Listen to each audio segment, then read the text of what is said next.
कवि सम्मेलन देख देख के घर की शीला देवी को शेरो शायरी का बुखार चढ़ गया था। अब वो सीधे मुंह किसी को जवाब ही नहीं देती थी। उनके पति और उनका बेटा तो काम करने घर से बाहर चले जाते थे और उनकी शायरी झेलनी पड़ती थी बहू रेणु को। अब सास बोलती नहीं, अर्ज करती थी, संदूक पे रखी संदूक, संदूक में रखे झुमके, बहू झुमके निकाल के दे मेरे, कहाँ लगा रही है ठुमके। माँ जी, झुमके तो आपके निकाल दूंगी मैं, लेकिन आपके दिमाग से ये शायरी का भूत कैसे निकलेगा?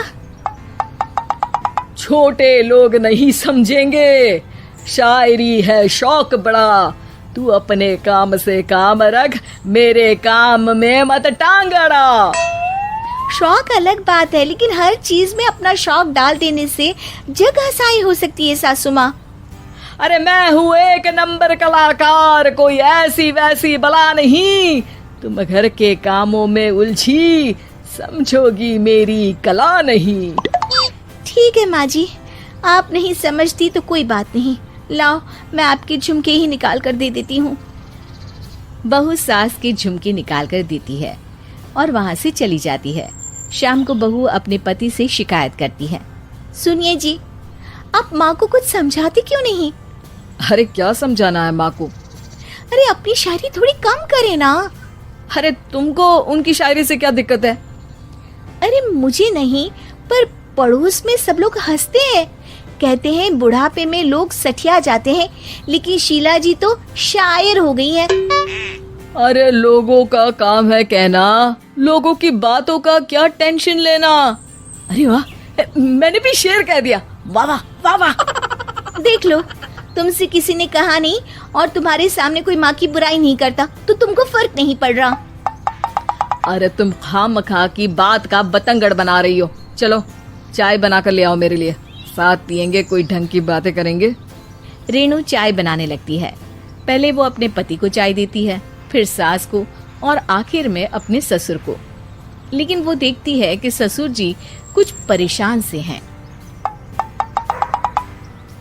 क्या हुआ ससुर जी, कोई बात हो गई है क्या? अरे तेरी सास बात बात पे शायरी करती है।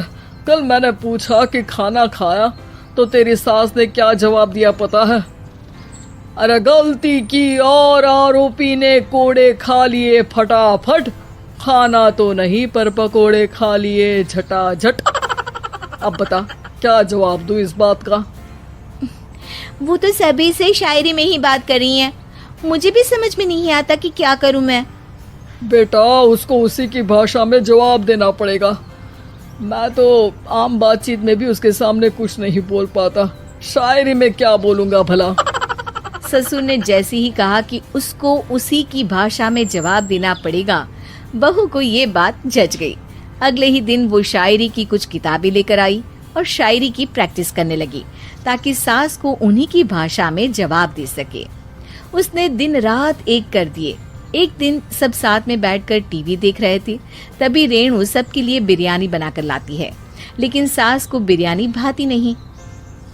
कौवा करता काऊ काऊ, चिड़िया बोलती ची ची, इतना खराब बिरयानी बनाई है कि मुंह से निकले छी छी। बस इसी मौके का तो बहू को इंतजार था, क्योंकि अब बहू सास को उसी की भाषा में जवाब देने के लिए तैयार थी। माँ जी, हमको अपनी ये बेकार शायरी ना सुनाइए, जैसी भी बनी है बिरयानी चुपचाप खाइए। ससुर जी और रेणु के पति ने रेणु का जवाब सुनते ही जोर से ताली बजाई और सास ने जब रेणु का शायराना जवाब सुना तो उनके गले में बिरयानी अटक गई। बहू ने एक और शायरी का तीर छोड़ा।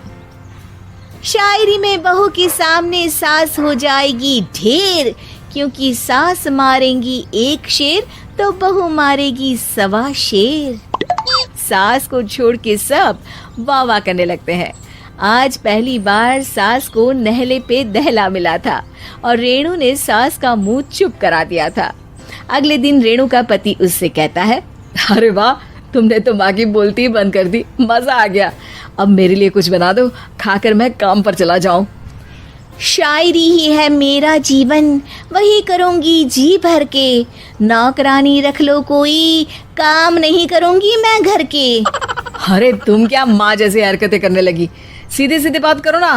हो गई कल शायरी, रोज थोड़ी ना करोगी। शीशी भरी गुलाब की पत्थर पे फोड़ दो, जो मुझे शायरी से रोके उसके कान मरोड़ दो। पति घबराकर वहां से चला जाता है और बाहर उसके पिताजी के पास जाकर बैठ जाता है। दोनों अपनी बीवियों की शायरी से परेशान है।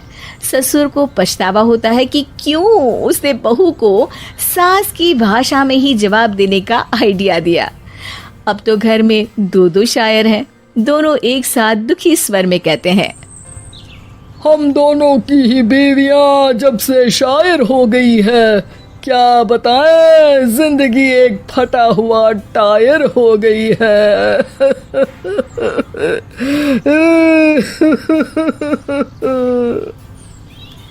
हम दोनों की ही बीवियां जब से शायर हो गई है, क्या बताए जिंदगी एक फटा हुआ टायर हो गई है।